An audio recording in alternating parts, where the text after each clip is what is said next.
ажылыктын учуру көрүп атабыз. Ушунчалык момун мусулмандар жылдан жылга ачыда көбөйүп жатат. Көрсөң кейде коркосуң, ушул бири-биrini эпсеп кетип казылып калбайбы экен, кандай болуп атат экен деп телефондон көрүп таң каласың. Эми ошол ажылыкка барган болсоңуздар, ажылыкта көрүп аткан болсоңуздар, ошол ажыда жүрүп аткан бир туугандарыбыз ап-апак ихрамды байланып, энеден төрөлгөндөй эч бир тигүүлүү кийим жок, бүт баарын чечип салып, ап-апак ихрамды байланып жүрүп атышат 4-5 күндүк. Бул жерде дагы бир туугандар көңүл бура турган нерсе, эмне үчүн Алла Таала байларга ушул нерсени парыз кылып атат? Ойлондукпу? Эмне үчүн ушундай нерселерди Алла Таала буйруп жатат? Алла Таала буйруган ар бир ибадатта, ар бир өкүмдө толтурган данышмандык хикматтар жатат.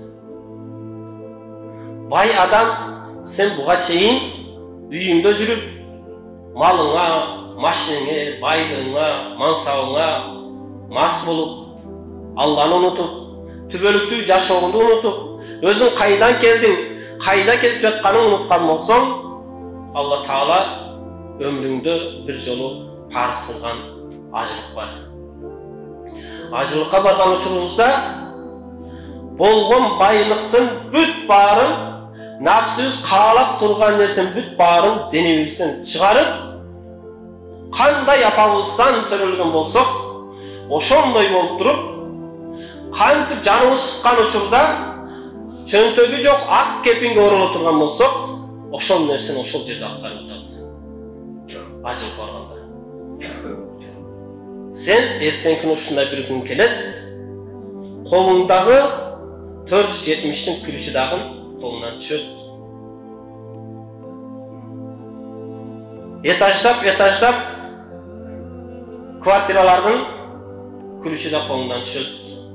Кымбат баалуу телефонуң да колунан түшөт. Чөнтөгүңдөгү акчанын бүт баары колунан түшөт.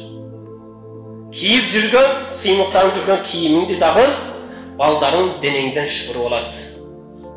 Кандай төрөлгөн болсоң, ошондой кылып туруп, ак кепинге оруп, жердин астына кое турган күн келет дейт. Ошону ойлон пендем дейт. Ал күн башыңа келет, бирок келет дейт. Ошондуктан бир туугандар, ажылыктагы бир туугандарыбыз дагы ушул нерсени эстеп, ошол нерсени ибрат алыш керек. Сабак алышыбыз керек. Ошо ихрамды байланып аткан учурда, азыр мен ушул нерсени байланып жатамын, эч нерсе колумда жок, жаратуучуга лаббайк Аллахумма лаббайк. Мен сенин буйругуңа даярмын. Сенин калбыңды аткарууга даярмын деп айтып жатамын. Нафстын каалоосун баарын жерге таштадым. Мал, мүлк, бала чаканын баарын артка таштадым деп айтып жатамын. Эртең күнү чындыгында Азраил периште, жаналгыч периште келип жанымды алганда ушундай нерсеге мен даярмынбы? Же болбосо денем гана ажылык кылып, оюмдун бүт баары эле кайра эле, мал мүлкүмдү кайра эле, мансабымда кайра эле бизнесимде болуп жатабы деген бир ой жүгүртүү болуш керек.